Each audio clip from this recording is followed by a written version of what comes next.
Достар, біздің каналға қош келдіңіздер. Қоңырауға қол қойып, өткізбеу үшін қоңырауды басыңыз. Ғалым Үсен, жетістіктің 100 сабағы. Өміріңіздің жарқын болуына көмектесетін сабақтар. Өміріңіздің жарқын болуына осы жазылған 100 сабақ белгілі бір өз үлесін қосады деген сенімдемін. Бір жазылған 100 сабақ 100 түрлі тақырыпта жазылғандықтан ойыңызға берік қабылдауыңызды өтінемін. Бір жазылған тақырып адамның үлкен жетістіктерге жетуіне керекті дүниелер. Кез келген үлкен жетістікке жеткен тұлғалардың қай-қайсысын қарасаңыз да, осы жазылған тақырыптардағы қасиеттер бойынан табылады. Алла қаласа, осы 100 сабақтағы 100 қасиет сіздің бойыңыздан табылса, сөзсіз сіз үлкен жетістіктерге жетуге мүмкіндігіңіз зор болмақ. Іскестік. Алғы сөз. Құрметті оқырман. Қолдарыңызға алып отқан бұл кітап үлкен толғаныстан жазылған кітап болды. Бұл кітапта адамның жетістікке жетуіне керекті деген 100 сабақты теріп жаздым. Бір жазылған сабақтың өзіндік бір адамға беретін пайдасы бар. Адам жетістікке жетуді қаласа, онда сол жетістікке жету жолына керекті дүниелерді бойына сіңіріп алу қажет. Ал ол дүниелер үлкен еңбек пен шыдамдылықты қажет етеді. Сол себепті көп адамның уысына түсе бермейді. Бірақ еңбектеніп талпынған адамның қолына түсетіні айдан анық. Осы мақсатта адамға керекті деген сабақтардың 100 түрін кітабыма жаздым. Батыстың көптеген бизнес, мотивациялық кітаптарын оқып шықтым. Көптеген аудио кітаптарын тыңдап, видео сабақтарын көріп шықтым. Батыстың бизнес тренерлерінің, мотиваторларының көпшілігінің айтатын сөздері бір-біріне ұқсас көрінді. Көпшілігінің айтатыны, жетістікке жетуге талпынған адам алдымен ойын өзгертуі қажет, алдына мақсат қоюы керек, өз бойындағы кемшіліктерінен айығу қажет. Батыстың бизнес тренерлері, мотиваторларының кітабын оқып қана қоймай, кітаптарын зерттедім де. Кітаптары жақсы жазылған. Бірақ әрқайсысының 2-3 немесе одан да көп кітаптары бар. Бір кітабы салаға байланысты жазылған. Біреуінде жалқаулықтан айығу жолдары жазылса, енді біреуінде ойды басқару жайында, енді біреуінде ораторлық қабілеттің дамуына байланысты жазылған. Мен осы кітабымда адамның жетістікке жетуіне, тұлғалық жағынан дамуына көмектесетін ең басты сабақтарын жаздым. Осы уақытқа дейін таңдаулы деген 50-ден аса кітап оқып, таңдаулы деген 100-ден аса кітаптарды зерттедім. 1000-нан астам бизнес, мотивациялық, рухани жаңғыруға байланысты видео сабақтар қарап шықтым. 100-ге жуық аудио сабақтарды тыңдадым. Жинаған білімімнің 80%-ын батыстың танымал авторларының еңбектерінен алдым. Барлығы да адамға пайда беретін дүниелер болғандықтан ойыма берік ұстадым. Осы адамға ең керекті деген дүниелердің санын санап шығу ойымда болды. Ақыры батыстың танымал бизнес мотиваторларының жинеленге танымал тұлғалардың ең адамға қажетті деген 100 сабағын осы кітабыма жазуға бел будым. Бәлкім 100-ден көп шығар. Бірақ ең таңдаулы деген 100 сабағын осы кітабыма түсіруге тырыстым. Осы жазылған 100 қасиет адамның бойынан табылса, ол адамның жетістікке жетпеуі мүмкін емес. Жетістіктің 100 сабағы менің тұңғыш кітабым болғандықтан, бар күшімді салып жазуға тырыстым. Мүмкін ішінде қателіктер де бар шығар. Бірақ адамға беретін пайдасы мол деп ойлаймын. Бұл кітабымды 20 жасымда жаздым. Мен үшін 20 жаста кітап жазып шығу үлкен жетістік болып көрінді. Себебі қандай кітап болса да, ол кітап жазылуына белгілі бір білім қажет болатыны анық. Мүмкін осы оқыған кітаптардың, тыңдаған аудиозапистердің, көрген видеолардың жіне айналама рухани жағынан, жіне материалдық жағынан көпшілік адамға көмектесемін деген арманымның арқасында осы кітабым жазылып шыққан шығар деп ойлаймын. Осы жазған кітабымды оқырмандарым оқып, өзінің өміріне пайдасын тигізсе, мен қуаныштымын. Менің бұл кітапты жазудағы басты мақсатым адамдардың өмірге деген көзқарасын дұрыс жағына қарай өзгерту. Менің осы кітабымды оқырмандарым оқып, жарқын өмірге өзгеретін болса, менің 100 арманымның бірі орындалған болады. Сахл бин Саад арқылы жеткен риуаятта Алла елшісінің Аллаға ант етейін, сенің себепкерлігіңнен бір кісінің болса да тура жолында беруіңнен де артық деп айтқаны жеткізіледі. Бұхари, Муслим. Бір сабақ. Армандай білейік, арманымызды мақсатқа айналдырайық. Адам баласына өз мақсатына жету үшін үлкен арман керек. Біз армандай аламыз ба? Біз өз болашағымызға сенеміз бе? Армандай білу, ол өте керемет сезім. Армансыз адам қанатсыз құспен тең деп дана халқымыз айтып кеткендей армандай білейік. Әрине, құр армандап отыра бергеннен ештеңе шықпайды. Алма-піс, аузыма түстің ісі болады ол кезде. Арманды қиялға емес, мақсатқа айналдыруға тиіспіз. Енді сіз былай істейсіз, қолыңызға бірттер алып немесе Wordқа мақсаттарыңызды жазасыз.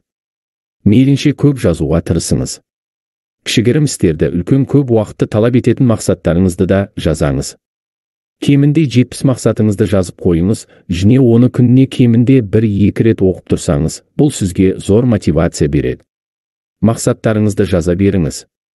Мысалы, спортқа байланысты жүгіру, жүзу, жаттығу залына бару секілді жаттығулар сізге мақсаттарыңызға жетуде таптырмас күш сыйлайды.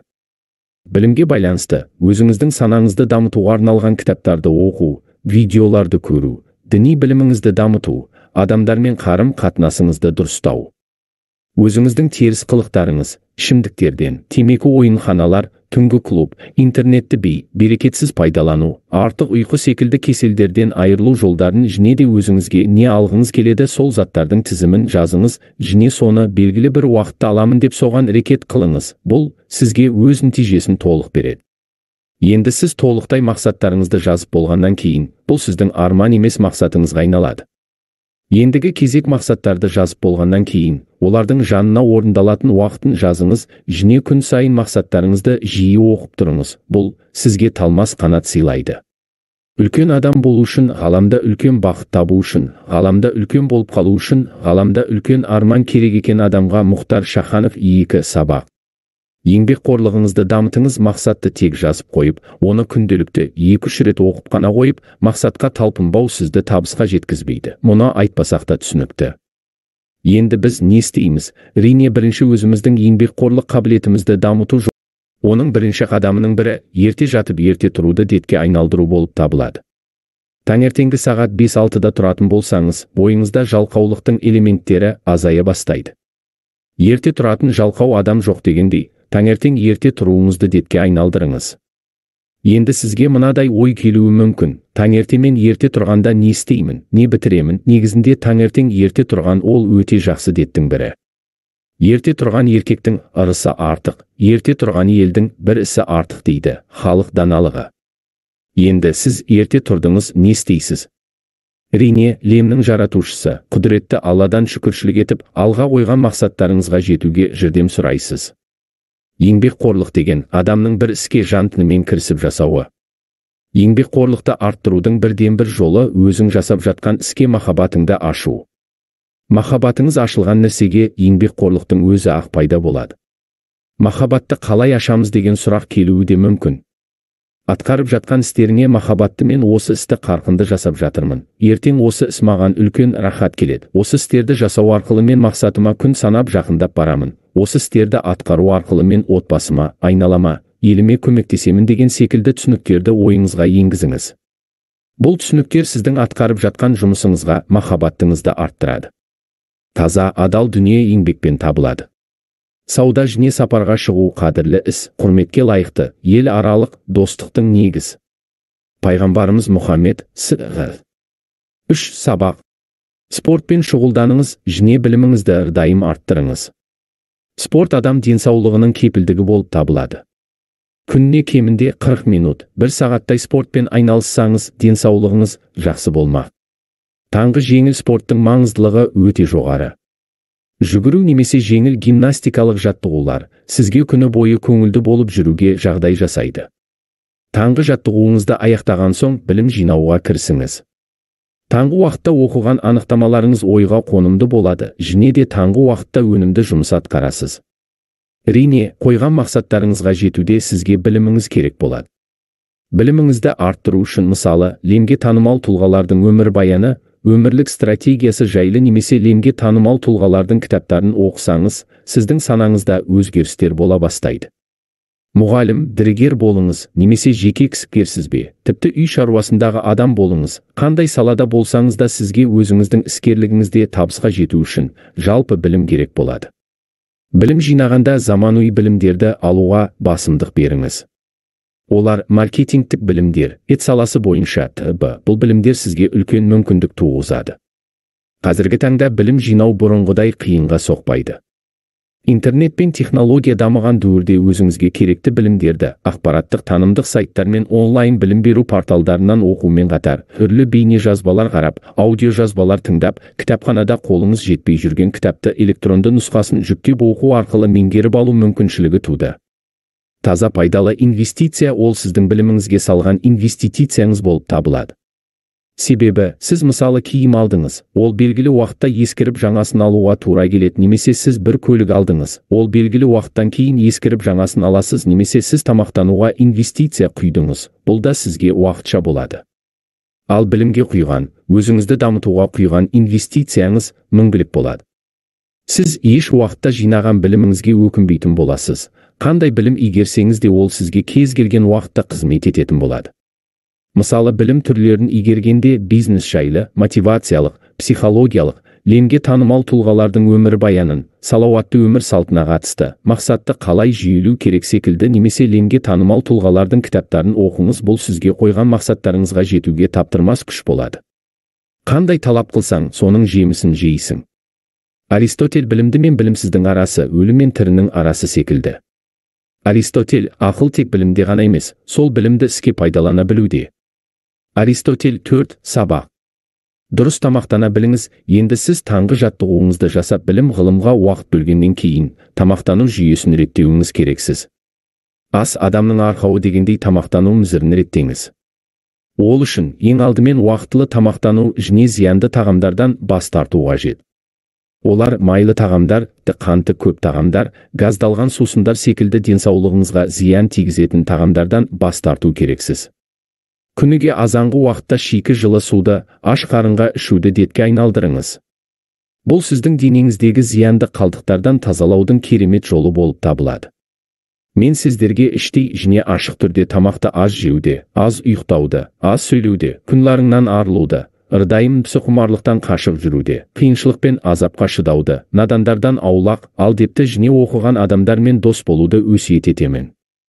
Өйткені нағыз адам басқаларға пайдасы тиген адам. Сөздің жақсысы қысқа ғылымды болады дейді. Мулана Руми 5 сабақ. Мақсатты қалай қоямыз? Мақсат қою жүйесіне оралайық. Мысалы, сіз 70-ке жуық мақсаттарыңызды жазып қойдыңыз. Оны күнде оқып мотивация алып тұрсыз. Еңбекқорлықтың бірінші қадамы ерте тұруды да әдетке айналдырдыңыз. Адамды табысқа жетуге жетелейтін білім ғылымға да назар аудардыңыз. Тамақтану жүйесінде реттедіңіз. Ендігі кезек сізде күндік жоспарыңыз, бұл жоспардың алатын орны ерекше. Жаңағы алдыңызға қойған 70 мақсатыңыздың орындалуы, осы жоспарды дұрыс жасауыңызға тікелей қатысты болып табылады. Жоспардың көптеген түрлері бар, бірақ бірегейі ол осы күндік жоспарды реттеу. Осы сіздің күндік жоспарыңыз апталық жоспарға, апталық жоспарыңыз айлық жоспарға, айлық жоспарыңыз жылдық жоспарға айналады. Бұл реттің бірі бір-бірімен тығыз байланысты. Сізге ендігі кезек блокнот арнауға тура келеді. Сіз бұл блокнотқа күнделікті орындайтын жұмыстарыңыздың тізімін жазатын боласыз, және де күнделікті кешкі жатар уақытта өзіңізге есеп беріп отырасыз.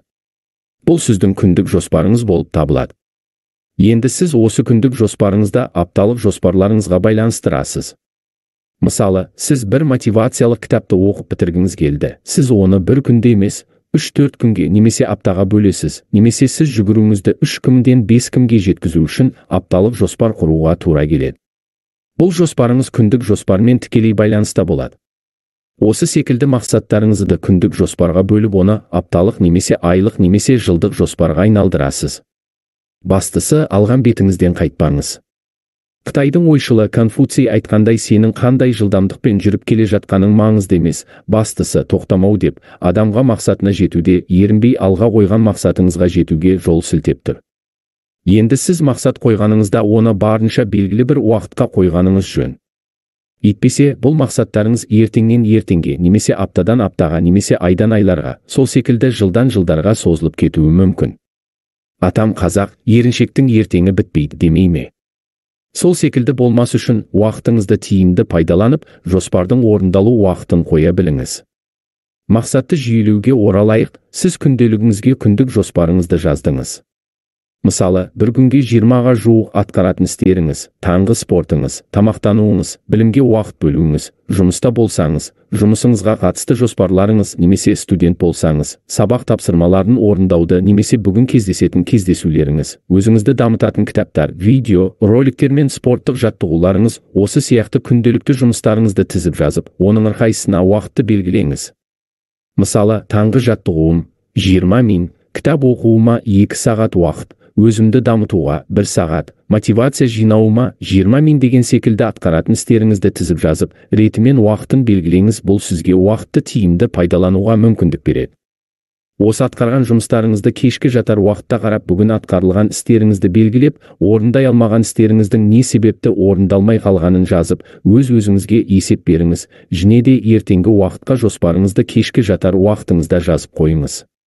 Бұл сізге ертеңгі атқаратын мақсаттарыңызды орындалуына мол мотивация береді. Әрине, сізге талмай еңбектену үшін денсаулығыңыздың мықты болуы шарт. Ал сіздің денсаулығыңызбен шабыттанып еңбек атқаруыңызға ұйқыңыздың алатын орны ерекше. Мейлінше ерте жатып, ерте тұруға тырысыңыз. Көпшілік адамдарға 7 сағаттық ұйқы жетеді. Ерте ұйықтасаңыз, ұйқыңыздың қануына әсер етеді. Сіз кешкісін ұйқыға сағат 22:00-23:00-де жатып, таңертең сағат 05:00-06:00-де тұруға әдеттеніңіз. Бұл сізге еңбекқорлықтың нышанын береді. Азанымен ерте тұрып, жаратушы Алладан жәрдем сұрап, спортпен айналысып, білім-ғылым жинап, өзіңізді дамытуға уақыт бөлсеңіз, жаратушы құдіретті Алла Тағала сізге қол ұшын береді. Таң намазының басқа намаз уақыттарында оқылатын намаз сауабынан алатын сауабы мол болады. Сол сияқты сізде ерте таңғы уақыттан мақсаттарыңызды орындауға кірісіңіз. Бұл сізге үлкен өзгеріс келеді, өйткені өзімде осылай жасаймын. Бұрынғы жасамаған кезіммен салыстырғанда қазір бойымда ылдиқандай өзгеріс барын сезінемін. Сол себепті айтып отырмын. Адамның адамдығы мұратына жетуде емес, оған жетер жолда көрінеді. Абай мақсатыңа жетер жолда саған үріп, кедергі келтірген бір итке тас ату үшін еңкейе берсең, ешқашан жолыңның соңына жете алмайсың. Достоевский 6. Сабақ. Өзіңізге декларация қабылдаңыз. Мақсатқа жете білуде жақсы көмектесетін тісіл декларация қабылдау болып табылады. Бұл жердегі декларацияға келетін болсақ, өзіңе серт қабылдау болып табылады. Адам қай уақытта өзіне жауапкершілік алған уақыттан бастап, ол даму жолына және жетістік жолына түседі. Бұл менің сөзім емес, бұл ұлы ғұламалардан қалған сөз. Сонымен декларация қою жағына келетін болсақ, сіз декларацияны жай ғана қабылдап қоймай, достарыңызға, туыстарыңызға, айналаңызға жария етіп іске асыруға көшесіз. Бұл сізге жауапкершілік береді. Өйткені сіз декларацияны белгіленген уақытта орындай алмай қалсаңыз, өзіңізге сөздік құнды белгілейсіз. Сөздік құн дегеніміз өзіңе қиындық туғызатын істерді жасаймын деп уәде беру. Егерде өз мақсатыңызға жете алмай қалсаңыз, бұл сізге жауапкершілік беріп мақсатты орындауға көмектеседі. Бұл жерде ескеретін бір нәрсе, міндетті түрде бір мақсатыңызға декларация қою шарт емес. Тек бұл қолданыстан өткен тәжірибе болғандықтан қазіргі таңда қолданылып жатыр. Тек бұның артықшылығы сізге бойыңызға қосалқы күшті беретін болғандықтан, ойға алынған жоспарлардың тезірек орындалуына да өз ықпалын береді. Декларациялар сізге мысал ретінде жазылды. Адам қай уақыттан бастап өзіне жауапкершілікті алып өзіне сенсе, ол сол күннен бастап жеңіс жолына түседі. 7. Сабақ. Артефакт қойыңыз өзіңізге. Егерде бойыңызда мақсаттарыңызға жетуге деген кішігірім қорқыныш болса, онда өзіңізге артефакт қойыңыз. Артефакт – өзіңізді мақтау, мадақтау, өзіңізді демалдыру. Бұдан сіз жаныңызға рахатқа бөленуді аласыз. Осылай сіз мақсатқа жетуде өзіңізге қорқыныш сезімін алып, және де артефакт рахат сезімін алып мақсатыңызды орындайсыз. Бұл екеуі де сізге мақсатыңызға жетуде үлкен рөл атқарады. Осылай сіз мақсаттарыңызды жүйелеп орындайсыз. Әрине, біз сізге бүкіл мақсатыңызға декларация қабылдаңыз демейміз, тек өзіңіз орындай алмай қаламын ау деген қорқыныш сезімі бар мақсаттарыңызға қолдансаңыз болады. Бұл мақсатты орындауда жақсы көмекші жолдардың бірі болып табылады. Енді сіз мақсатты орындауды сізге басты қасиетті күші ол сенім болып табылады. Бастысы өзіңізге мақсатыңыздың орындалатынына сеніңіз. Қорықпаңыз, тек алға қарай ұмтылыңыз. Еңбектеніңіз.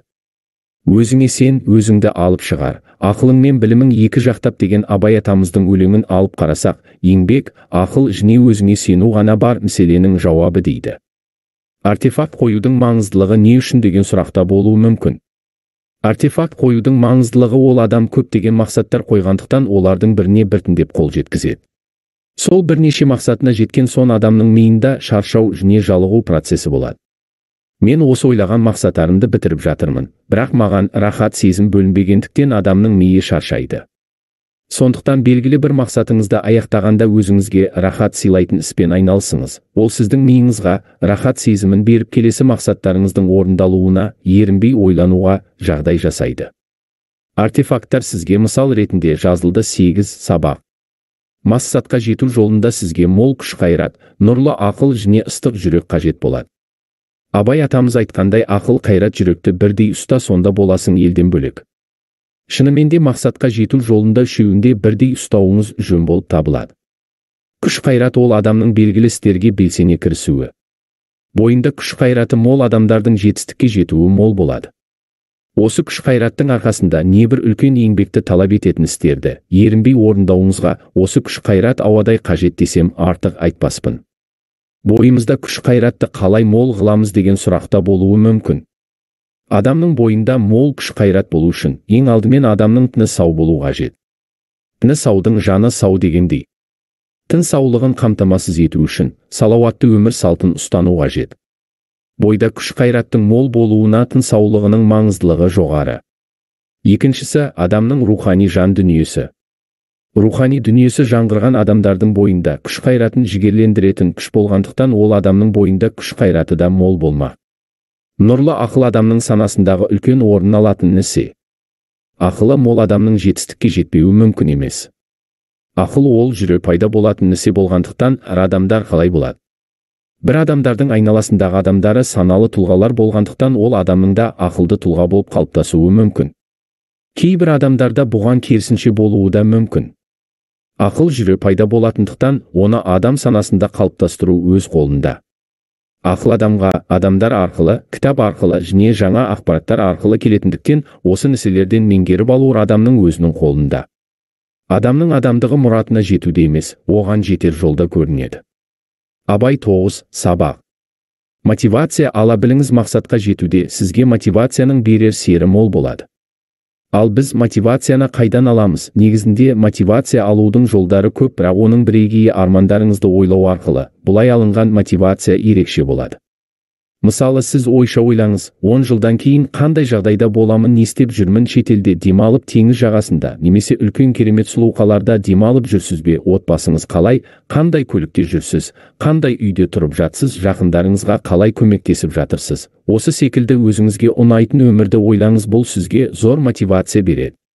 Мақсатқа жетуге итермелетін қорқыныш мотивациясында алып көріңіз. Бұда да сіз 10 жылдан кейін қандай жағдайдасыз? Сіз сол қаржылық қыспақтасыз ба? Ліде тиын санап жүрсіз бе? Ліде жеке көлігіңіз жоқ, автобуспен жүрсіз бе? Жағдайыңыз қиын, күндік асыңызды да рең тауып жүрсіз. Үйіңіз жоқ, сол жалдамалы пәтерде тұрып жатсыз ба? Балаға шағаңыз алдыңыздан шығып, папа мама маған осындай зат алып беріңізші, ана баланың папасы алып беріпті, маған да алып беріңізші деп тұрғанда сіз ала алмай тұрсаңыз, осы сияқты.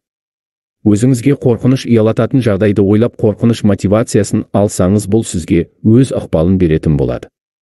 Сіз осыны санаңызға енгізгенде, сіз таңғытты ұйқыдан атып тұратын боласыз. Істеу керек істерді атқарып, болашағыңызға жоспар құрып, оны орындауға көшесіз. Өйткені сіз ойша ойладыңыз болашақтағы жағдайыңызды, бұл сізге қорқыныш сезімін беріп талмай еңбектенуге ықпал етуге болады.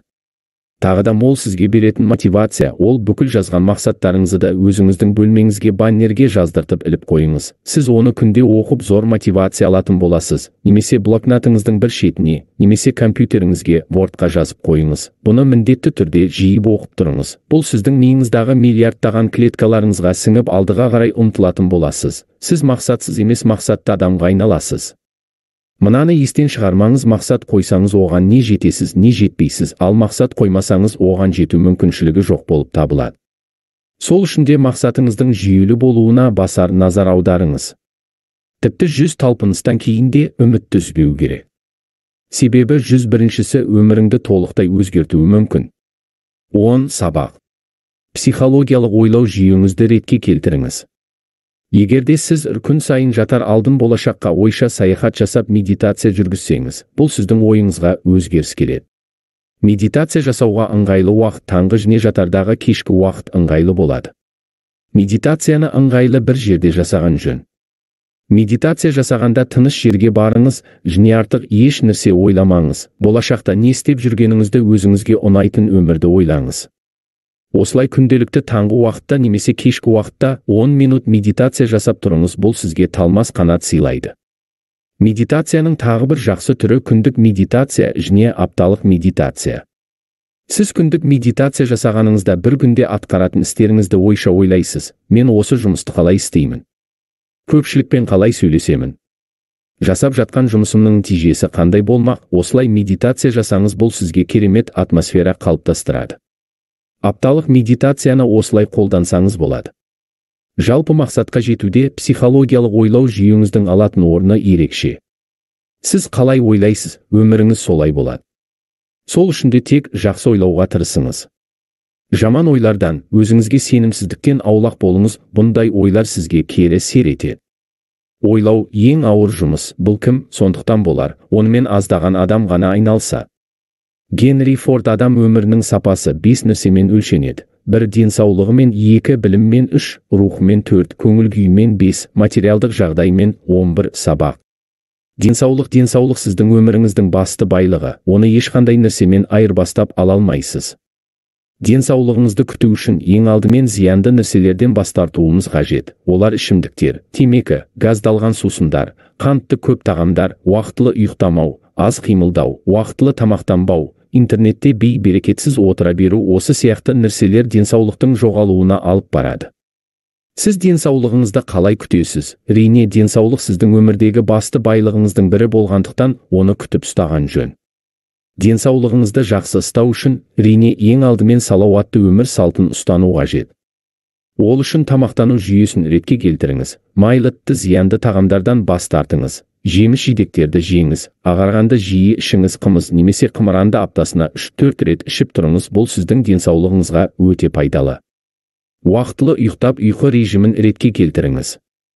Спортпен айналысыңыз. Ең жақсы спорт ол жеңіл спорттар, олар жүгіру, жүзу және жеңіл гимнастикалық жаттығулар. Күніге таңғы уақытта 3 кмге дейін жүгіріңіз, бұл сізге күні бойы керемет атмосфера қалыптастырады. Уақытылы тамақтаныңыз, сіресе таңғы уақыттағы тамақтанудың орны ерекше. Түскі және кешкі уақытта да уақытылы тамақтаңыз. Кешкіге аса ауыр тамақтанбаңыз, бұл ағзаңызға зиян және де семіздікке, ұйқының дұрыс қанбауына апарады. Кемінде кешкі астан соң 2 сағаттай жатпаңыз, бұл өзіңізге пайдалы болады. Өз денсаулығыңызды 6 ай сайын тексертіп тұрыңыз, немесе жылына 1 рет болса да денеңізді түгелдей тексертіңіз. Бұл көп уақытыңызды да алмайды, ары кетсе бір күн уақытыңызбен кішкене қаржыңыз кетер, бірақ сіз басты байлығыңыз денсаулығыңыздың сапасын білетін боласыз. Адам өміріндегі бақыттың 90% денсаулығына байланысты. 12 сабақ. Білім сізді мақсатыңызға жетелейтін басты күштің бірі, ол сіздің біліміңіз. Сіз адаспай қойған мақсаттарыңызға тез жете білуде заманауи білімдерді меңгерсеңіз, жоспарыңыздың оңай орындалуына жағдай жасайды. Заманауи білім дегеніміз олар компьютерді жақсы меңгеру, интернетті жақсы пайдалану. Сіз интернеттен керекті бүкіл мағлұматтарыңызды да таба аласыз, бастысы дұрыс пайдалансаңыз болды. Мысалы, сіз кәсіпкерсіз, сіздің тауарларыңызды өтуі қиындап жатса, оның шешімін табуға болады. Оны осы заманауи білімдерді пайдалану арқылы шешесіз. Затыңызды өткізу үшін сіз интернетті дұрыс пайдалана білсеңіз болды. Сіз тауарыңызды 1-2 күннің ішінде 100 мың адамға дейін, немесе одан да көп, 500 мың адамға дейін, тіпті миллион адамға дейін көрсете аласыз. Бұған тым көп ақша да кетпейді. Есесіне сіз тауарыңызды жарнамалап аласыз. Осы сияқты кәсіпкерлікке болсын, болмаса басқа салаға болсын, болмаса өзіңіздің дамуыңызға болсын, жалпы білімді жинаңыз, бұл сізге мәңгілік қызмет етеді.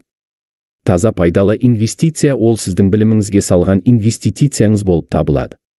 Себебі сіз, мысалы, киім алдыңыз, ол белгілі уақытта ескіріп жаңасын алуға тура келеді, немесе сіз бір көлік алдыңыз, ол белгілі уақыттан кейін ескіріп жаңасын аласыз, немесе сіз тамақтануға инвестиция құйдыңыз, бұл да сізге уақытша болады. Ал білімге құйған, өзіңізді дамытуға құйған инвестицияңыз ол мәңгілік болады. Сіз еш уақытта жинаған біліміңізге өкінбейтін боласыз. Қандай білім игерсеңіз де ол сізге кез келген уақытта қызмет ететін болады. Мысалы, білім түрлерін игергенде бизнес жайлы, мотивациялық, психологиялық, лемге танымал тұлғалардың өмір баяның, салауатты өмір салтына қатысты, мақсатты қалай жүйелеу керек секілді немесе лемге танымал тұлғалардың кітаптарын оқыңыз, бұл сізге қойған мақсаттарыңызға жетуге таптырмас күш болады. Діни біліміңізді де арттырыңыз. Бұл сіздің рухани санаңызға керемет серетеді. Жан дүниеңіз тазарып, жамандықтан аулақ болып, тек жақсылық ойлайтын қанағатыңыз бар, мейірімді жақсы адамға айналасыз. Діни біліміңізді арттырғыңыз келсе, онда сіз Құран Кәрім кітапты оқыңыз. Бұл қасиетті кітапта бүкіл түсінік жазылған. Себебі бұл кітап адамнан емес Алладан түскен кітап болғандықтан ешқандай кем-кетістік таба алмайсыз. Тағы сізге айтарым, Мұхаммед пайғамбарымыз өмір баянын және хадистерін оқып шығыңыз. Бұл да адам баласының қателеспей түзу жолмен жүруіне керемет жазылған. Жалпы өзіңіздің біліміңізді артырыңыз, мысалы саясатқа қатысты, экономикаға қатысты, немесе лемдегі өзіңізге ұнайтын мемлекеттердің экономикалық, діни жағдайын, географиялық жағдайы секілді ақпараттарды жинаңыз. Бұл сізге керемет серетеді, бастысы жігеріңіз таймасын. Өзіңізді дамытуда әлемге танымал адамдардың өмір баянын оқыңыз, олардың стратегиялық өмір жолын оқыңыз. Оларға тартады дегендей, сіз кімдерді ардақ тұтып солардың өмірлік стратегиясын оқысаңыз соларға тартыласыз. Бұл заңдылық. Мысалы, Билл Гейтс, Стив Джобс, Дональд Трамп, осы сияқты әлемге танымал адамдардың еңбектерін жиі оқыңыз. Бұл сізге өз пайдасын береді. Қандай білім игерсеңіз де, мейлі ол саясат, экономика немесе бизнес, мотивациялық болсын, сізге тек пайдасын береді. Ұмытпаңыз, ең пайдалы инвестиция, ол білімге салынған инвестиция, ол сізге өмір бойы қызмет етеді. Заманауи технологияның дамыған уақытында білім жинау оңайланды. Мысалы, сіз бизнеске қатысты біліміңізді артырғыңыз келсе, видеороликтер немесе аудио кітаптар арқылы керегіңізді таба аласыз. Бұл әрине кітап оқығаннан жеңілдірек болады. Мысалы, сіз мотивацияңызды арттырғыңыз келсе, лемге танымал бизнес-тренер, мотиватор Энтони Роббинстің видеороликтерін көрсеңіз болады. Бұл сізге мақсатыңызға ерінбей еңбектенуге зор шабыт береді. Біздің өзіміздің қазақстандық бизнес-тренерлеріміз де бар. Маған қатты ұнаған Ахметбек Нұрсила мен Аманжол Ірсмендиев. Бұл кісілерге мыңда бір алғыс. Осы кісілердің видеоларын, кітаптарын оқу арқылы зор білім мен зор мотивация алдым. Сізге тағы да қайталап айтамын, сіз еш уақытта жинаған біліміңізге өкінбейтін боласыз. Бұл сізге мәңгілік қызмет етеді. Тіпті Қытайдан болса да білім алуға ұмтыл, өйткені білім алуға әрекеттену әрбір діндардың парызы. Пайғамбарымыз Мұхаммед 13 сабақ. Рух адамға талмас қанат бітіреді. Сіздің рухыңыз бұл сіздің бейнеңіз. Рух сізге мақсаттыңызға жетуде басты керекті элементтердің бірі болып табылады. Сіз рухыңызды қалай көтересіз? Рухты адам болып қалай жүре аласыз? Сізде рухыңыз мықты болу үшін арман мақсатыңыз болу керек. Осы мақсаттарыңызды ойлау арқылы, оған жақындау арқылы, сізде рухыңыз көтеріледі. Болашақтан қорықпайсыз. Болашаққа сеніммен қарап, рухты адам боласыз. Сіздің рухыңыз биік болуға тиіс, себебі біздің ата-бабаларымыз жауынгер, мықты халық болған. Сонау сақтар заманынан азиялық скифтер, немесе құдіретті еркектер, немесе жүйрік атты турлар атанған халықтар біздің ата-бабаларымыз. Өз кезегінде сақтар ешкімнен жеңілмеген батыр, рухты халық болған. Одан кейінгі ғұндар өз заманында Азияның қожасына айналды. Шығысында Қытайға қысым көрсетіп, оңтүстігінде талай жерге дейін жетті. Қытайлар Қытай қорғанын осы біздің бабаларымыз ғұндардан қорғану үшін салған. Ғұндар тіпті батысқа барды. Аттиланың кезінде Еуропаны шарлаған ғұндар Рим империясының құлауына себеп болған ұлы халық, ол біздің бабаларымыз. Одан кейінгі түрік қағанаты өз кезінде де Азияның қожасына айналған жауынгер халық біздің ата-бабаларымыз. Түріктерде ғұндар секілді өз заманында айтулы ел болды.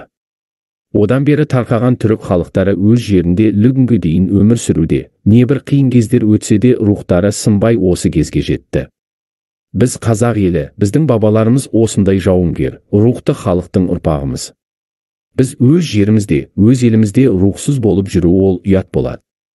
Адамның рухы оған талмас қанат бітіреді. Сол үшін де өзіңіздің рухыңызды көтеріп, еңсеңізді биік ұстап, өмірге сеніммен қарай біліңіз, сонда бірі жақсы болады. Біздің әрқайсымыздың қанымызда рухтың қаны бар. Тек оны оятып іске қосу қажет.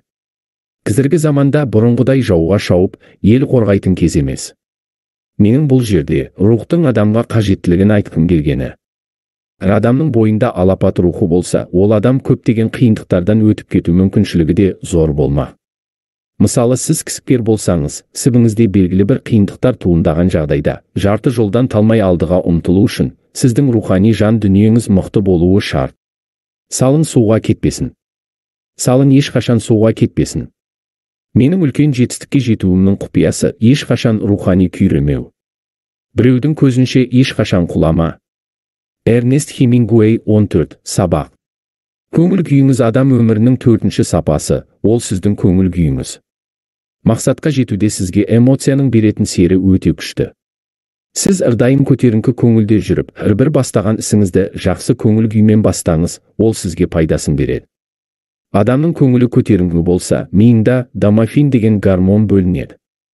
Бұл сізге талмай еңбектеніп, алдыға ұмтылуға мол мүмкіндік береді. Денсаулығыңызға да берер сері мол. Жүйке ауруларынан сақ болып, адам денесіндегі көптеген ауру түрлерінен сақтайды. Сол үшін де әрдайым көңілді болып жүріңіз, бұның сізге берер пайдасы өте көп. Ал егерде сіз үнемі көңілсіз болып, шеге басыңыз тырысып жүретін болса, онда ойлаған мақсатыңызға жете алмайсыз, және бақытты болса алмамайсыз. Көңіл күйіңіз үнемі нашар болатын болса, денсаулығыңызға берер зияны да көп. Бастаған ісіңіз көңілсіз басталатын болса, оның орындалуы қиын болады. Сіздің көңіл күйіңіз ол сіздің өміріңіз, сол үшін де тек көтеріңкі көңіл күйде жүріңіз. Сіз көңіл күйіңізді қалай көтересіз, ол үшін алдымен таңғы уақыттан бастаған жөн. Таңғы уақытта дене жаттығуларын жасап, көтеріңкі ойын тыңдасаңыз, бұл сізге күні бойы көтеріңкі көңіл күймен жүруге жағдай жасайды. Көңілді болғыңыз. Келсе әрдайым өкпелемеуге, кек сақтамауға, ашуланбауға тырысыңыз, бұл өзіңіз үшін өте пайдалы. Егер бақытты өмір сүргің келсе, кешірімді болыңыз. Сіздің көңіл күйіңіз бұл сіздің өміріңіз. Адам өмірінің сапасы оның көңіл күйімен өлшенеді. Бұл адам өмірінің сапасын анықтайтын 5 нәрсенің төртіншісі болып табылады. Сол үшін де әрдайым күліп жүріңіз, айналаңызға көтеріңкі күймен, лемге қуанышпен қараңыз.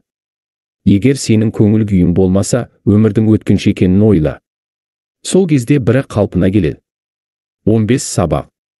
Материалдық жағдай. Сіздің материалдық жағдайыңыз ол сіздің өміріңіздің басты керекті элементінің бірі. Қазір көп нәрсе ақшаға келіп тіреледі. Күнделікті жейтін асыңыз, жолыңыз, киіміңіз, жүріп тұруыңыз, керек жарағыңыз, бірі де сол материалдық жағдайыңызға байланысты.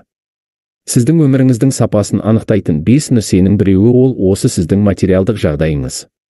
Сіз қаржылық қыспақтасыз ба, одан қалай құтылуға болады? Бұл қазіргі қоғамдағы басты проблемалардың бірі болып табылады. Себебі елдегі айлықтың орташа деңгейі 150 мың тік шамасында, ал бұл көрсеткіш кейбір отбасыларда 50 мың, 60 мың тік маңайында ғана. Мысалы, отбасында 2 адамнан жұмыс істегенде орташа үлес 150 мың тікі деп алсақ, бұл ақша үлесі сізді қаржылық қыспақтан, материалдық жағдайыңыздың реттелуіне жеткілікті деп айта алмаймын. Өйткені күнделікті ішер асыңыз, жүрер жолыңыз, керекті заттарыңыз, коммуналдық төлеміңіз, бала шағаның балабақшасына, балалардың оқуына, немесе студент балаңыз болса, ол ақылы оқуда оқыса, осы сияқты барлық адамда кездесетін қаржылық сұраныстан, қаржылық еркіндікте бола аламыз ба? Әрине жоқ. Қысып, үнемдеп, қарызданып, одан қалса несие алып, оны төлеумен басымыз қатады. Әрине айлығымыз 500 мың тік болса, онда еркін өмір сүруге болар еді. Шалқыптасып, соңғы үлгідегі киімдерді, телефондарды, немесе шетелде қыдырмасақ та еркін өмір сүруге болар еді. Бірақ бізде өкінішке орай ондай айлық алатын кісілер санаулы. Халықтың көпшілігі қаржылық қыспақта. Өйткені жаңағы айтып өткен керекті дүниелерден айлық артылу түгіл жетпей де қалып жатыр. Материалдық жағдайымыз өзіміздің қолымызда. Ақша өмірдегі басты нәрсе емес, ал ол сізде жетіспесе басты нәрсеге айналуы мүмкін. Адам өмірінің сапасын анықтайтын 5 нәрсеге қысқаша шолу орташа деңгеймен халықтың керек жарақтарына құртатын қаржылық шығын және қаржылық қыспақта болу-болмау ол өзіңіздің қолыңызда. Бір айлық азық-түлікке кететін ақша мөлшері 70 мың тікі деп алайық, кейбір отбасыларында 30 мың тіке дейін болады. 2 жүрер жолымызға кететін қаржы мөлшері 30 мың тіге жетеді бір отбасыға, егер қоғамдық көліктермен жүрсе. 3. Коммуналдық төлемдер жазғы күндері 15 мың тг мен 20 мың тг арасы болса, қыста 40 мың тг асып жығылады. 4. Балалардың балабақшасына сізде мысалы 3 балаңыз болса, әрқайсысына орташа есеппен 15 мың тгден 45 мың тг болады. 5 балаңыз студент болса, ол мемлекеттік грантта оқыған күннің өзінде балаңызға айына кемінде 15 мың тг 20 мың тг көлемінде көмектесіп тұруға тура келеді. Бұл мемлекеттік грантта оқыған күнде, ал балаңыз ақылы оқуда оқыса ше, онда оқудың жылдық ақысы жылына көп оқу орындарында 400 мың тгден 600 мың тг арасында, кейбір оқу орындарында 1 миллионнан да асып жығылады. Жарайды, біз ең арзан оқу орнын алдық делік, жылына 400 мың тг болатын. Оны 12 айға бөлсеңіз 33.333 тгтен келеді екен. Оған студенттің өздік қаржылық шығынын қоссақ, ол бір 30 мың тг 35 мың арасы болады. Енді есептеп көріңіз, студент балаңыз грантта емес қаржылай оқыса, айына 65 мың тг аса қаржы балаңызға кетеді. 6. Егер тұрар баспанаңыз болса, онда өте жақсы болар еді. Зір көпшілік жас отбасылардың баспанасы жоқ. Пәтер жалдап тұруға мүжбүр. Пәтер ол 30 мың тгден басталып, қаланың орталығы 70 мың тг дейін, тіпті одан да асып кетеді. Егер сіз пәтер жалдап тұрсаңыз не болмақ? Қаржылық қыспақтан қалай құтыласыз мынандай қаржылық сұраныс келіп тұрғанда? Әрине, жаңағыдай айлық ап қаржылық қыспақтан құтыла алмайсыз. 7. Той домалағыңыз, туған күн, мейрамдар, қыдыруға, осы сияқты қажеттіліктеріңізге орта есеппен айына 30 мың тг асы қаржыңыз кетіп қалады, кейде тіпті 100 мың тг дейін барады. Міне біз орта есеппен бір отбасының айлық кететін қаржылық шығынын есептен жаздық. Бұл айына орта есеппен 200 мың тг жуық қаржы кетеді екен. Бұл тек сіздің қажеттіліктеріңізді жамайды. Сіз өмір бойы тек қажеттілігіңізді жамаумен өтпейсіз ғой.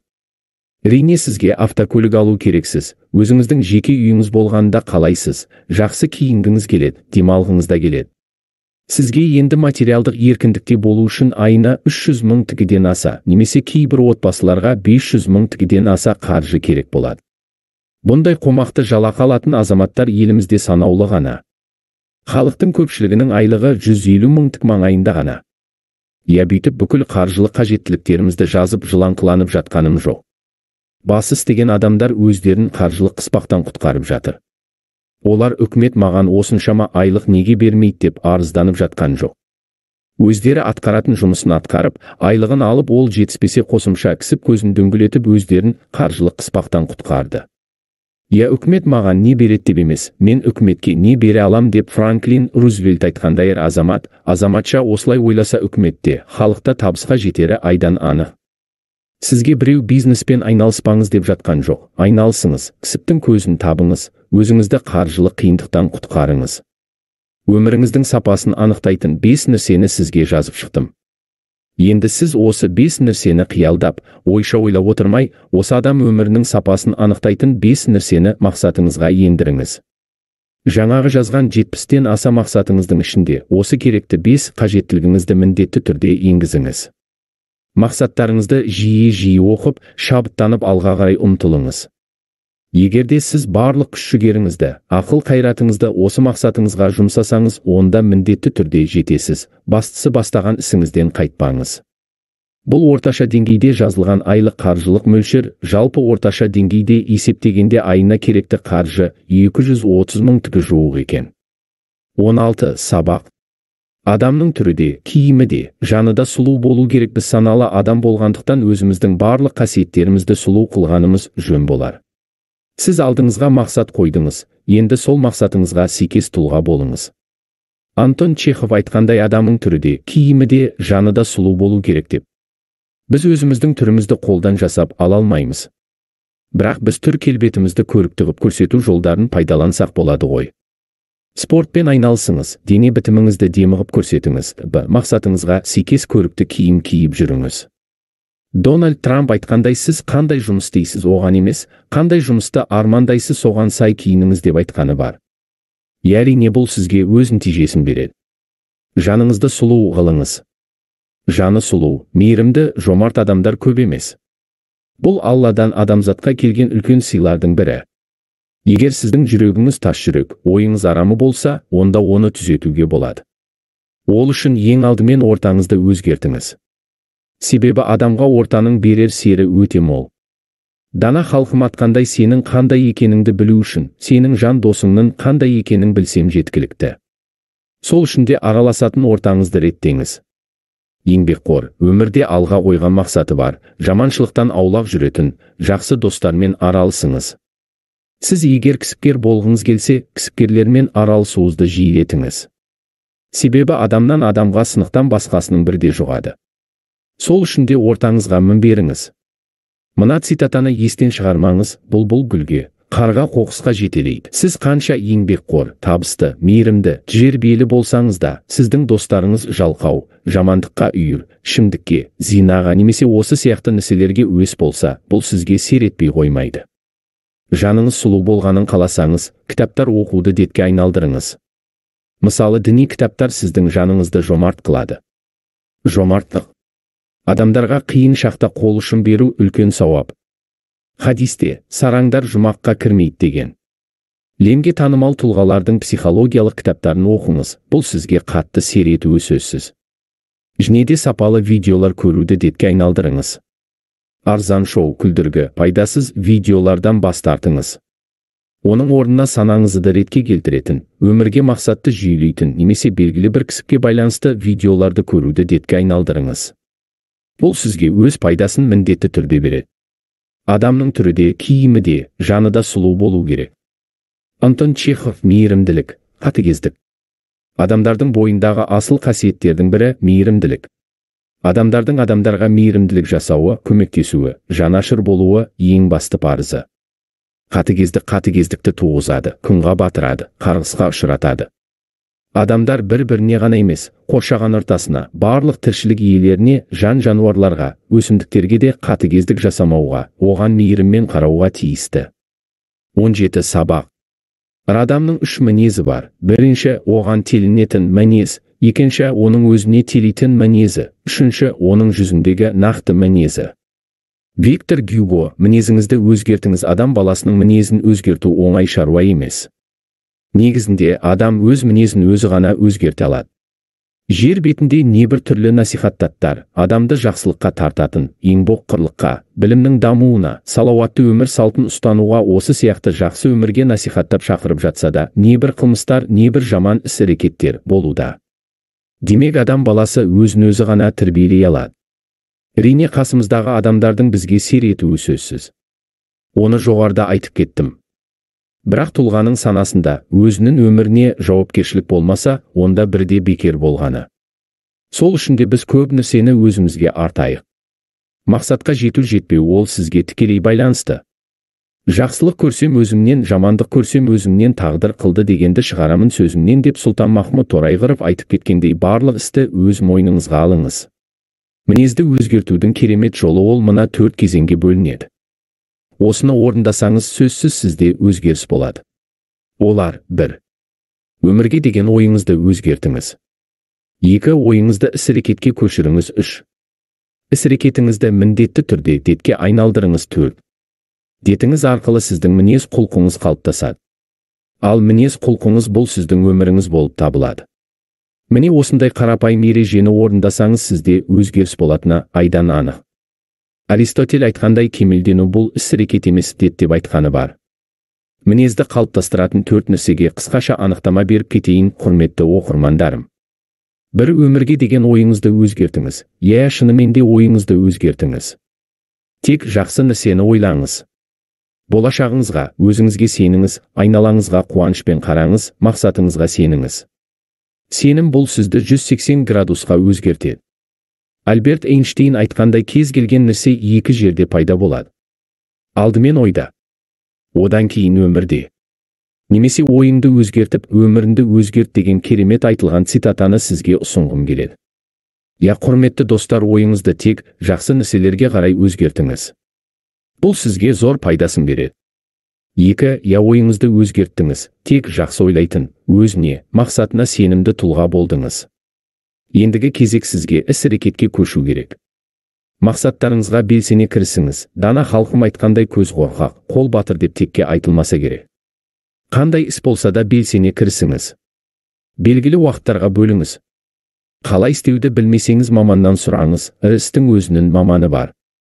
Немесе интернет дамыған дәуірде білгіңіз келген ақпараты демде тауып аласыз. Бастысы ойлаған ойларыңызды міндетті түрде іс-әрекетке көшіріңіз. Айтпақшы тек жақсы ойлауға тырысыңыз, етпесе жаман ойларда іс-әрекетке көшуі мүмкін. 3. Ендігі кезек сізде іс-әрекетіңізді детке айналдыру керек. Міндетті түрде детке айналдыру керек.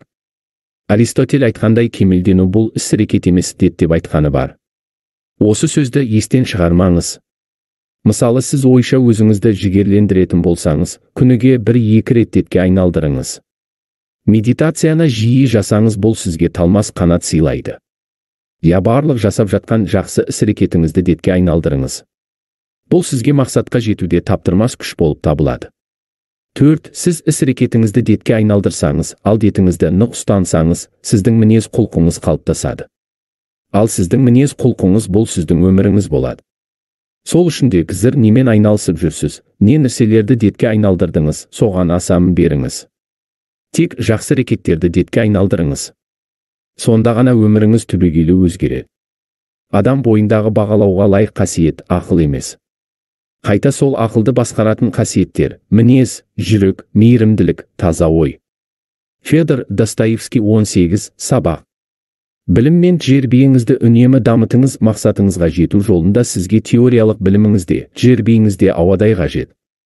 Сол үшін де екеуін үнемі дамытып отырыңыз. Теориялық біліміңізді дамыту үшін кітаптар, сапалы видеолар, сапалы аудиозапистер сізге көмектеседі. Үнемі өзіңіздің біліміңізді арттырып отырыңыз. Заман дамыған сайын кейбір білім ғылымдар жарамсыз болып қалуда.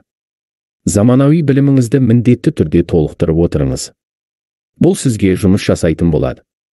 Қазір интернеттен қалаған салаңыз бойынша біліміңізді арттыра аласыз.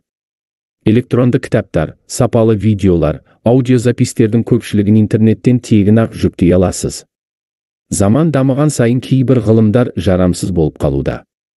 Оның бірден-бір себебі заман даму үстінде, жаңа технологиялар, ақпарат құралдарының жаңа түрлерінің пайда болуы, арқасында кейбір ғылымдар жарамсыз болып қалуда. 21 ғасыр білім ғасыры және интернет ғасыры деп айтсам қате болмас. Қазір әлемде интернет қолданушылардың саны миллиардтан асып түсті. Оның ішінде әлеуметтік желілердің белсенділігі артуда. Олар Facebook, Instagram, WhatsApp, Telegram, Contact орны ерекше. Бұл әлеуметтік желілерді қолданушылардың саны миллиардтан асып түсті. Осындай алып желілер әлемге таралғанның арқасында көптеген нәрселерге мүмкіншілік артты. Тәжірибеңізді үнемі дамытып отырыңыз. Тәжірибелі маман болу үшін теориялық біліміңіздің жақсы болғаны жөн. Бұл екеуі бірігіп жұмыс істейді. Тәжірибені арттырудың жақсы жолдарының бірі тәжірибелі адамдармен байланыста болу. Адамнан адамға сынықтан басқасының бірі де жоғады. Сол үшін де тәжірибелі адамдармен қарым-қатынасыңызды арттырыңыз. Сұрау 1 минуттық ұят, ал білмеу өту, өмір бойы ұят болады. Сол үшін де үйренуден жалықпаңыз. Тәжірибеңіз сізге әрдайым қызмет ететін болады. Тәжірибеңізді арттырудың тағы бір жолы: өзіңіз бұрын сонда атқарып көрмеген істерді атқарып көріңіз. Жаңа істерді атқарған сайын тәжірибелігіңізде артатыны. Теория практикасыз өлі, тәжірибе теориясыз бос өре. Пессимист болма, оптимист бол. Алға қойған мақсатыңызға жеткіңіз келсе, оптимисттердің қатарынан болыңыз. Пессимист пен оптимистке қысқаша анықтама беріп кетейін. 19. Сабақ. Пессимист мінезді адамдар өмірде табысқа жетуі екі талай. Өйткені олар ірісте белгілі бір қиындықты көріп тұрады. Пессимист мінезді адамдар мүмкіндікті көріп тұрып қиындық, проблема тауып алады. Оларға барлық іс қиын болып көрінеді. Қорқыныш, өзіне сенімсіздік, тәуекелге бара алмайды, жылаңқы болып келеді, тіпті жалқауда болып келеді. Егерде сіздің бойыңызда осындай пессимистік қасиеттеріңіз бар болса, онда бұдан дереу құтылу, айығу жолдарын қарастырыңыз. Есіңізде сақтаңыз, пессимист адам табысқа жетуі екі талай. Пессимистік дет адамға қайдан келеді деген сұрақта болуы мүмкін. Негізінде адам бойында пессимистік дет, еріншектіктің болуымен жатқызуға болады. Өйткені еріншек адамдар пессимистер секілді істе бір қиындық көріп, істі қиындатады. Мен ойымша пессимист мінезді адамдарды осы еріншек, жалқау адамдармен бір қатарға жатқызамын. Пессимистік дертінен қалай құтылуға болады деген сұрақта болуы мүмкін. Оның бірден бір жолы өз өміріңе 100% жауапкершілік алу. Осы жауапкершілік алғаннан бастап сіздің бойыңызда өз өміріңізге жауапкершілік туындағандықтан сізде еңбекқорлық, пайдасыз істерден бас тарту, өміріңе мақсат қою, жоспарлар жазу сияқты адамға үлкен пайда беретін нәрселер бойыңызға сіңе бастайды. Өз өміріңізге өзіңіз үлкен жауапкершілікпен қарап, өмірге жеңімпазша қарай біліңіз. Сонда сіз жетпейтін жетістік болмас. Өзіне де, өзгелерге де сенімсіз адамдар жанжалшыл келеді. Олар елдерге үстемдік жүргізуді қалайды. Ешкімге, ешнәрсеге сенбейтін елдердің өйелі ұяты қашады. Сосын олар өтірік айтып, алдауға көшеді. 20 сабақ. Оптимист мінезді адамдар мақсатыңа тез жетеді. Олар істеде белсене кірісіп жұмыс істейді. Қиындық туғанда әрдайым мүмкіндікті қарастырады. Оптимист адамдар қиындық көріп тұрып, мүмкіндік тауып алғыш қасиеттерімен ерекшеленеді. Олар әрдайым жайдарлы, өмірге қуанышпен қарап, алға қойған мақсатына жету үшін үздіксіз жұмыс атқарады. Егер мақсатыңызға жеткіңіз келсе, және өзіңізді осы оптимист адамдардың қатарынан көргіңіз келсе, осы оптимист мінезді адамдармен қарым-қатынасыңызды арттырыңыз. Өзіңізді әрдайым өмірге жеңімпазша қараңыз. Өзіңізге сеніңіз, және әрдайым дамыңыз, біліміңізді, тәжірибеңізді, барлық жағынан да өзіңізді жетілдіріңіз. Лемнің екінші ұстазы бұл Насыр әл-Фараби айтқандай адам мақсатына өзін жетілдіру арқылы жетеді. Өзің қандайсың, өмірің сондай, шошқаның қандай екені оның тұмсығынан көрініп тұратындай, адамның қандай екені мінезінен, парасатынан, іс-қимылынан көрініп тұрады. Эрнст неміс режиссері. 21 сабақ. Өсек айтпаңыз, жақсы нәрсе емес. Күнделікті өмірде біз бір-бірімізбен тығыз байланыста боламыз. Кейде артық түкке де пайдасы жоқ әңгімелерді де айтамыз. Мынау бүйтіп қапты, анау сөйтіп қапты, пленшенің отбасында андай жағдайлар болып жатыр екен деген сияқты сөздер көп айтылады. Бір-бірімізбен байланыста болып, хабар алмасқанымыз дұрыс, бірақ түкке де пайдасы жоқ әңгімелер кейбір кездері айтылады. Біз мағыналы, жақсы бір жетістіктерді, адамға бір пайдасын беретін, жақсы бір керекті әңгімелер айтсақ ол жақсы еді. Кейбір адамдар біреудің отбасындағы жағдайларды айтып, біреу бүйтіп жүр екен, анау сөйтіп жүр екен. Адамның көпке айтыла бермейтін жағдайларын айтатын адамдар да бар. Оны мұқатып кетіп, кемсітіп, біреудің артынан сөйлеуді детке айналдырып алады. Бүйтіп қарасам, бұндай әңгімелер ешкімге пайдасын бермейді. Тек айтылған бос сөз ғана болып қалады. Бұндай әңгімелер адамның уақытын алып, адамгершілік қасиетін төмендетеді. Сол үшін де өсек айтпаңыз. Айтатын адамдар әңгімені бастағанда дереу сөзді басқа арнаға бұрыңыз, немесе сөзін жалғастыруын тоқтатыңыз, немесе тыңдамаған кейіп танытыңыз. Бос сөзге уақытыңызды кетіргенше, алға қойған мақсатыңызға жетуге әрдайым әрекет жасаңыз. Бос әңгіме айтатындармен әңгімелескенше өмірде табысқа жеткен, оптимист адамдармен көп әңгімелесіп жақсы қарым-қатынаста болыңыз. Сонда табысқа жетесіз. Есте сақтаңыз, адамнан адамға сынықтан басқасының бірі жоғады. Адаммен бетпе-бет сөйлеспей тұрып, ол туралы пікір айтудан аулақ болыңыз. Себебі ол жайлы естігендеріңіздің бірі тек өсек қана. Өсекшілдік, өдеге опасыздық, көре алмаушылық, жалған сөйлеу адамның нашар қасиеттері. Имам Ғаззали. 22 сабақ. Салғыласпаңыз, сізге берер пайдасы жоқ, тек зияны бар. Күнделікті уақытта небір түрлі адамдармен жолығамыз. Олардың әрқайсысы түрлі ойда болғандықтан, олармен сіздің ойыңыз тура келе бермейді. Кейбір адамдар өз дегенін дұрыс деп санайды. Дұрыс болмаса да дұрыс деп санайды. Өзімшіл, дөрекі мінезді адамдармен салғыласпаңыз, олармен салғыласып абырой таппайсыз. Ондай адамдармен сөзді қысқа қайырыңыз, немесе үндемей күлімсіреп қоя салыңыз. Сөз егесін табады, өз сөзі өзінен шыға алмай қалады. Егерде сізге сөз түсінбейтін, немесе тек өзіңкі дұрыс деп санайтын адаммен салғылассаңыз, сіз оның дәрежесіне түсіп, ол сізді жер биігінен ұтып кетеді. Сол үшін де төмен деңгейлі адамдармен салғыласып, уақытыңызды, энергияңызды бекерге жоғалтпай, алға қойған мақсатыңызға әрдайым қадам басыңыз. Адамдармен бітпейтін айтыстан сізге ешқандай пайда түспейді. Керісінше абыройыңызға нұқсан келуі де мүмкін. Жүйке жүйеңізге де зияны тиеді. Дұрысы, қандай жағдай болғанда да байсалды бола біліңіз. Сонда айналыңызға сыйла тұлға боласыз. Егерде сізге сөз түсінбейтін, немесе тек өзіңкі дұрыс деп санайтын адаммен салғылассаңыз, сіз оның дәрежесіне түсіп, ол сізді жер биігінен ұтып кетеді. 23 сабақ. Өміріңізді сапалы ғып өткізіңіз. Өмір уақытымен емес сапасымен өлшенеді, және бақытты болыңыз. Өміріңізді сапалы ғып өткізіңіз. Өзіңізді әрдайым бақытты сезініңіз. Егер бақытты болуға бір нәрсе жетіспей тұрса, соны зерттеңіз, соған тартылыңыз.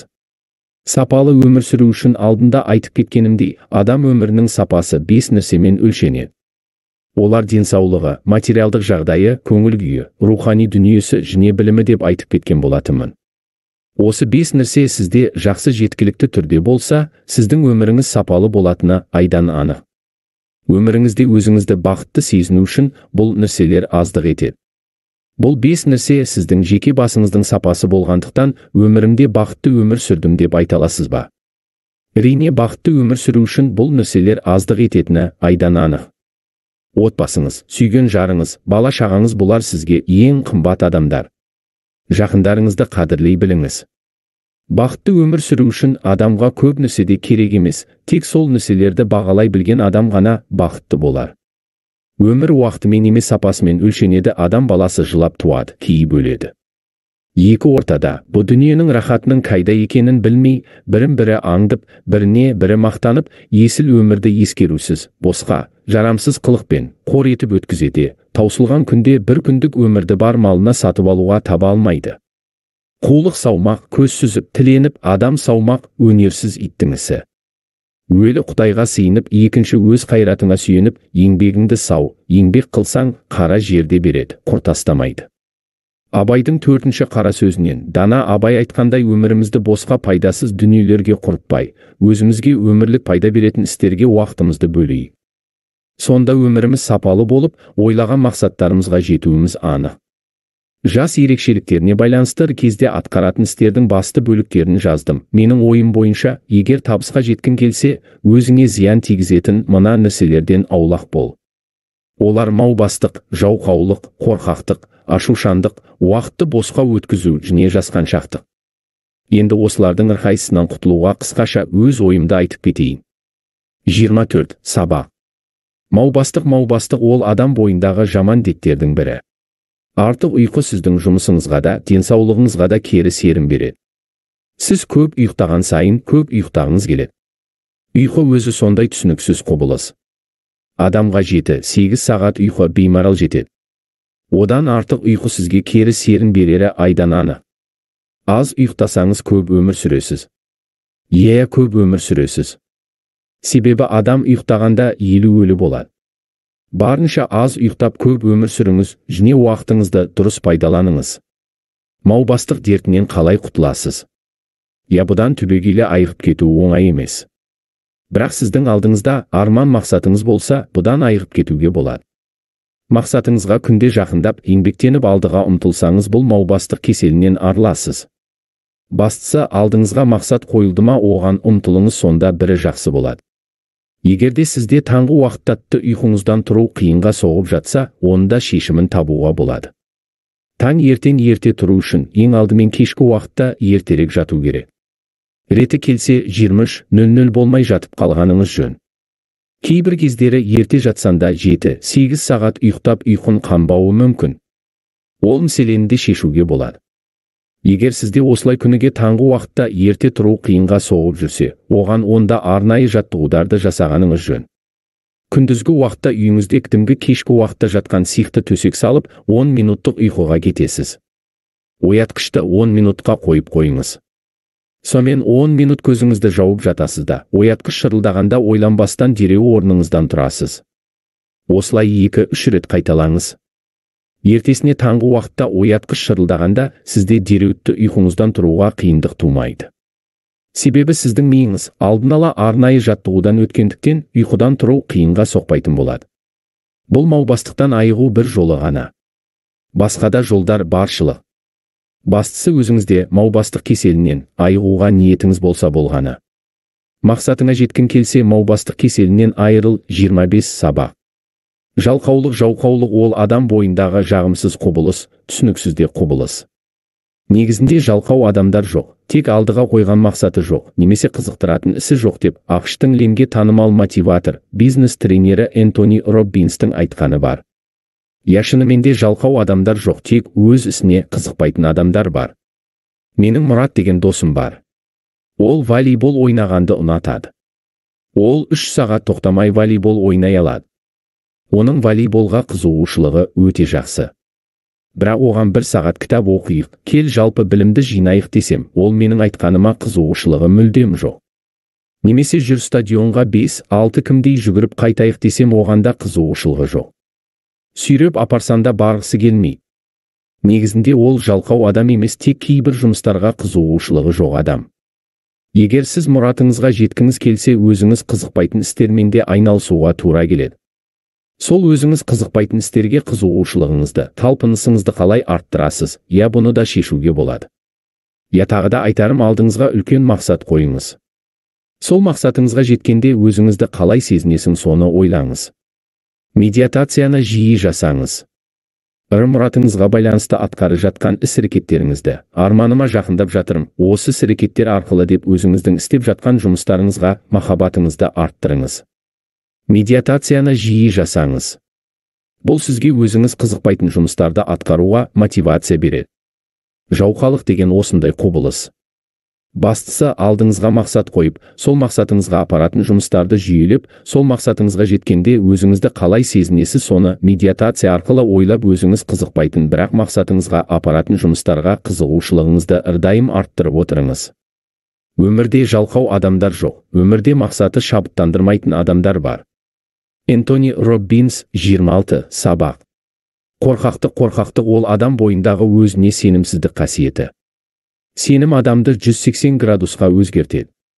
Адам өзіне сенбей, қорқақтық қасиетін танытса, табысқа жетуі екі талай. Психология ғылымы бойынша адам табысқа жету үшін бірінші ойын өзгерту қажет. Ал ойда өзіне сенімділік болса, бұл сізге жоғарғы деңгейде серетеді. Мысалы, сіз бір істі сенімсіздікпен бастап қорқақтыққа жол берсеңіз, ол істе жеңіске жетуіңіз екі талай. Себебі кейбір істерде тәуекелге бара алмайсыз, және сенімсіздігіңіз артып істі ары қарай жалғастыруға талпына ала алмайсыз. Я көзсіз тәуекелге бару ақымақтық. Мүлдем қолдан келмейтін, сіздің қабілетіңізге сәйкес келмейтін іс-әрекетке тәуекелге бару ақымақтық. Мысалы, сіз 5 кмге жүгіріп жүрсіз. Сізге кенеттен 20 кмге жүгіріңіз десе, бұл ақымақтық. Ал 10 кмге жүгіріңіз десе, ойға қонымды. Итеуір қиналсаңызда бір нәрсе ғып 10 кмді жүгіріп шығуға болады. Осы сияқты көзсіз тәуекелдерге барудың қажеті жоқ. Бірақ шама шарқыңызға қарай тәуекел етіп, істі жүйелеп, өзіңізге сеніп іске кіріссеңіз, жеңіске жетуіңізге әбден болады. Істі бастағанда алдымен құдіретті Аллаға, одан кейін өзіңіздің шама шарқыңызға сеніңіз. Жетістіктің 99 еңбек бір талант деп айтқандай, барлық істің шешімі ол еңбекқорлық, және тәуекелге бара білу. Егер біреу қорқақтық істеп, үнемі қауіптене берсе, сөйтіп өзінің қолы жетерлік ісінен де бас тартса, ол ұлы жағдайға ие бола алмайды. Қорқа бермей істің басын бастаңыз. Одан кейін шетімен іс ашыла береді. Ары қарай іс сіздің біліміңізге, тәжірибеңізге, еңбекқорлығыңызға, психологиялық ойлауыңызға тікелей байланысты. Ділеттілікпен іс істейтін жағдайға тап болғанда, бұғып қалғанды қорқақтық дейміз. Конфуций, 27 сабақ. Ашушандық ол адамның жағымсыз бір мінезі. Ашушандықтың сізге берер зияны көп. Сіздің денсаулығыңызға кері серін береді. Көп ашуға берілетін адамдардың жүйке-жүйесі шаршап, денсаулығында ылсыздіктер байқала бастайды. Ашушандық адамды түрлі жаман ауруларға апарады. Олар онкологиялық аурулар, инсульт, инфаркт секілді ауруларға апарады. Ашушандық сізді қоғамда беделіңізді түсіреді.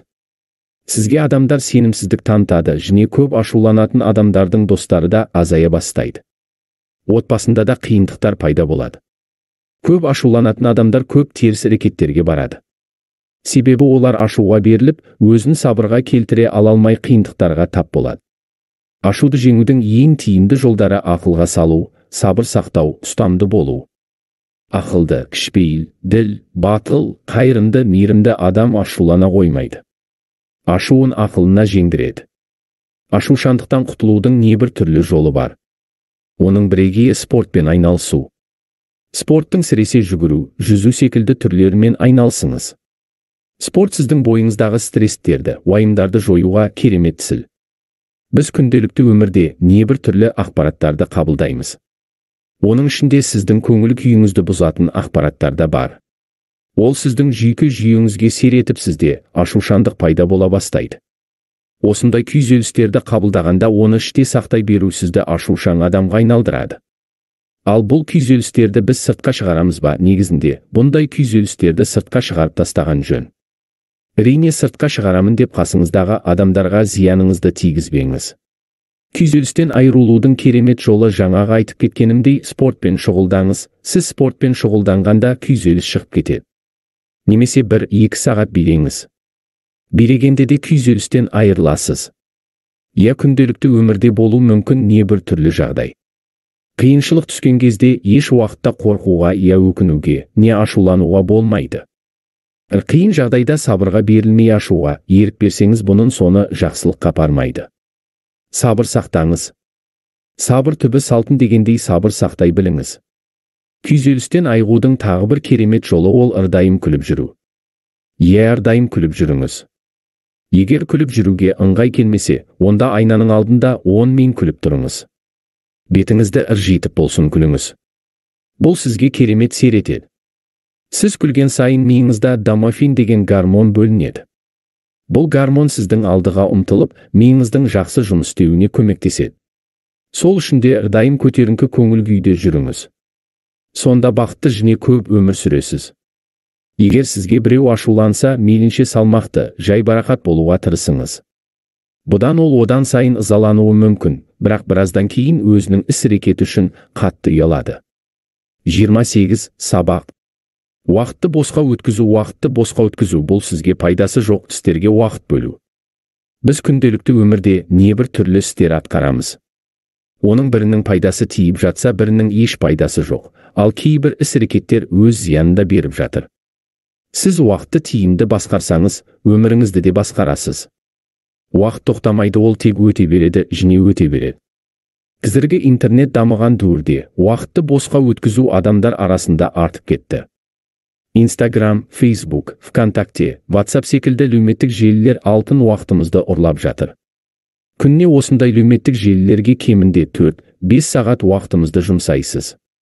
Кейбір адамдарда тіпті бұдан да көп 7-8 сағат уақытын кетіреді. Ал кейбіреулер 1-2 сағат уақыт жоғалтады. Әлеуметтік желілердің бізге берер пайдасы да бар. Ол күнделікті болып жатқан жаңалықтар, білгіміз келіп жатқан ақпараттарды алу секілді пайдалы тұстары бар. Бірақ бұл әлеуметтік желілердің берер зияны да бар. Бірінші берекетсіз пайдасыз видеолар, суреттер, арзан шоу бірдеңкелерді көру арқылы уақытыңызды жоғалтасыз. Екінші желіде көп отырып дене қимылымен аз айналасқандықтан денсаулығыңызға да зияны тиеді. Үшінші жасөспірімдер әлеуметтік желіде көп отырып, психологиялық және физикалық даму жағына кері әсер етеді. Толық қалыстаспаған адам интернетте емін еркін отырып, өзіне зиян тигізетін небір түрлі ақпараттарды көруі мүмкін. Олар эротикалық видеолар, суреттер, адасқан ағымдар жайлы, қорқынышты видеолар, осы секілді материалдарды көру арқылы психологиялық соққы алып, болашақта саналы тұлға болып қалыптасуға кері әсер етуі мүмкін. Сол себепті де жасөспірімдердің интернетті дұрыс пайдалануын қадағалаңыз. Айта берсек, әлеуметтік желілердің берер зияны өте көп. Дұрыс пайдалана білсем пайдасы да мол. Бастысы өзіңе және жақындарыңа зияны тимейтіндей дұрыс пайдалана біл. Уақыт бұл үлкен байлықтың бірі. Оны еш нәрсемен айырбастап ала алмайсыз. Уақытыңызды тиімді пайдаланыңыз. Бірін өз уақытымен жасаңыз. Алдыңызға мақсат қойыңыз. Сол мақсаттарыңызды уақытқа бөліп, уақыт сізде емес, сіз уақытыңызды басқарыңыз. Уақытты дұрыс пайдалану жөнінде алдында айтып кеткен болатынмын. Бұл кім? Сен бүгін мықты шығарсың, бірақ уақыт сенен де мықты. Адам қаласа уақыт табады, қаламаса сылтау табады. Федор Достоевский. Шмидт. 29 сабақ. Жасқаншақтық бұл адам бойындағы жағымсыз қасиеттің бірі. Жасқаншақ мінезді адамдардың мақсатына жетуі сирек. Өйткені олар ірісте жасқанып алдыға ұмтылуға батылы бара бермейді. Адамдармен сөйлескенде де олмайтын жерден ұялып, өз ойын толық жеткізуден арланады. Жасқаншақ мінезді адамдардың тағы бір кемшілігі, алдыға ұмтылуға арланады. Ел жұрт не дейді, қасымдағылар не дейді деп осындай зиянды ойдың етегінде жүреді. Жасқаншақ мінезді адамдар істе де өсуі қиын. Себебі бұндай мінезді адамдар өзін көрсете алалмайды. Сондықтан универде болсын, қызметте болсын, бизнесте болсын табысқа жетуіне осы мінезі кедергі жасайды. Егерде сіздің бойыңызда осы жасқаншақтық мінез болса, онда бұдан дереу айығу жолдарын қарастырыңыз. Айығудың жақсы бір жолы ол қасыңыздағы достарыңыздың қандай болуында. Сіздің достарыңыздың бойында жасқаншақтық мінезі жоқ, қоғамдық ортада өз ойын емін еркін айта алатын таныстарыңыз болса, онда осы адамдармен қарым-қатынасыңызды арттырыңыз. Олардың мінез құлқы сізге сөзсіз жұғады. Жасқаншақтық мінезден өзіңіз айығуға болады. Ол үшін алдымен өзіңізге сеніміңізді арттырыңыз. Қоғамдық ортада өз ойыңызды қысылмай емін жеткізуге тырысыңыз. Ұлмаңыз, ұялмаңыз деп мүлдеп ұялмай кетуге де болмайды. Кейбір адамдар ұялмайтын нәрседен ұялып өзіне қиындық туғызады. Бастысы дұрыс нәрсені дұрыс істей алсаңыз болғаны. Жасқаншақтықтан айығудың жақсы бір жолы көпшілікпен араласу. 30 сабақ. Уақытқа байланысты алдыңғы тарауда айтып кеткен болатынмын. Уақытты босқа өткізу бұл сізге пайдасы жоқ істерге уақыт бөлу. Біз күнделікті өмірде небір түрлі істер атқарамыз. Оның бірінің пайдасы тиіп жатса, бірінің еш пайдасы жоқ, ал кейбір іс-әрекеттер өз зиянын беріп жатыр. Сіз уақытты тиімді басқарсаңыз, өміріңізді де басқарасыз. Уақыт тоқтамайды, ол тек өте береді, және өте береді. Қазіргі интернет дамыған дәуірде уақытты бос өткізу адамдар арасында артып кетті. Instagram, Facebook, ВКонтакте, WhatsApp секілді әлеуметтік желілер алтын уақытымызды ұрлап жатыр. Күніне осындай әлеуметтік желілерге кемінде 4-5 сағат уақытымызды жұмсайсыз. Кейбір адамдарда тіпті бұдан да көп 7-8 сағат уақытын кетіреді. Ал кейбіреулер 1-2 сағат уақыт жоғалтады. Әлеуметтік желілердің бізге берер пайдасы да бар.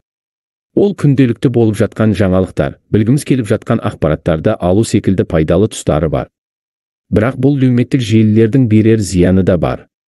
Бірінші берекетсіз пайдасыз видеолар, суреттер, арзан шоу бірдеңкелерді көру арқылы уақытыңызды жоғалтасыз. Екінші желіде көп отырып дене қимылымен аз айналасқандықтан денсаулығыңызға да зияны тиеді. Үшінші жасөспірімдер әлеуметтік желіде көп отырып, психологиялық және физикалық даму жағына кері әсер етеді. Толық қалыстаспаған адам интернетте емін еркін отырып өзіне зиян тигізетін небір түрлі ақпараттарды көруі мүмкін. Олар эротикалық видеолар, суреттер, адасқан ағымдар жайлы, қорқынышты видеолар, осы секілді материалдарды көру арқылы психологиялық соққы алып, болашақта саналы тұлға болып қалыптасуға кері әсер етуі мүмкін. Сол себепті де жасөспірімдердің интернетті дұрыс пайдалануын қадағалаңыз. Айта берсек, әлеуметтік желілердің берер зияны өте көп. Дұрыс пайдалана білсем пайдасы да мол. Бастысы өзіңе және жақындарыңа зияны тимейтіндей дұрыс пайдалана біл. Уақыт бұл үлкен байлықтың бірі. Оны еш нәрсемен айырбастап ала алмайсыз. Уақытыңызды тиімді пайдаланыңыз. Бірін өз уақытымен жасаңыз. Алдыңызға мақсат қойыңыз. Сол мақсаттарыңызды уақытқа бөліп, уақытсыз демессіз уақытыңызды басқарыңыз. Уақытты дұрыс пайдалану жөнінде алдында айтып кеткен болатынмын. 31 сабақ. Сөз бұл сіздің аузыңыздан шыққан сөздер. Сөздер сапалы, сапасыз. Пайдалы, пайдасыз, мағыналы сөз, бос сөз деп осы сияқты бөлімдерге бөлінеді. Айтылған сөз атылған оқ немесе сөз егесін табады, немесе 10 күннің 9-ы тілден дегендей осы сияқты айтылғаны бар. Бұл сөздің жай нәрсе емес екендігінде. Сөз бұл сіздің қандай адам екеніңізді анықтайтын бірден бір фактор. Сол үшін де сөйлеген сөзіңізге мән беріңіз. Қоғамдық ортада өзіңізді сөзіңізбен тамсандыра білсеңіз, онда бұл жақсы қасиетіңіздің бірі болмақ. Бірақ сөзіңіз ісіңізбен сәйкес келсін. Жақсы шешендерше сөйлеу үшін әрине біліміңізді арттыру қажет. Ол үшін сананы дамытатын кітаптарды оқуды әдетке айналдырыңыз. Егер сөйлеу мәнеріңіз жақсы болса, сөзіңізбен адамдарды өзіңізге қарата алсаңыз, онда қызметте өсуге пайдасын береді. Бірақ ескеретін жайт, сөзіңіз ісіңізбен сәйкес келсін, етпесе ыңғайсыз жағдайға қалуыңыз мүмкін. Кейбір адамдар бар, берекетсіз сөйлей береді. Бұнысы тек өзіне зиянын тигізеді. Сөз сүйектен өтеді. Сөзбен кез келген ауызды жабуға да болады. Бірақ адамгершілік қасиетті сақтай білген дұрыс. Дұрысы сөзіңіз қысқа, мағыналы болсын. Сонда беделіңізде жоғары болады, қателесуіңізде сирек болады. Бастысы өзіңізге тек пайдасы тиеді. Біліп айтқан сөзге құн жетпейді, тауып айтқан сөзге шын жетпейді. Өзің білмесең, білгендерден үйрен, үйренгеннен ештеңең кетпейді. Төле би. Достар, аудио пішімде тыңдағыңыз келетін басқа кітаптарды жазыңыз. Лайкіңіз бен түсініктемелеріңіз үшін рахмет. Егер әлі жасамасаңыз, арнаға жазылуды ұмытпаңыз. Сізге жақсылық тілейміз.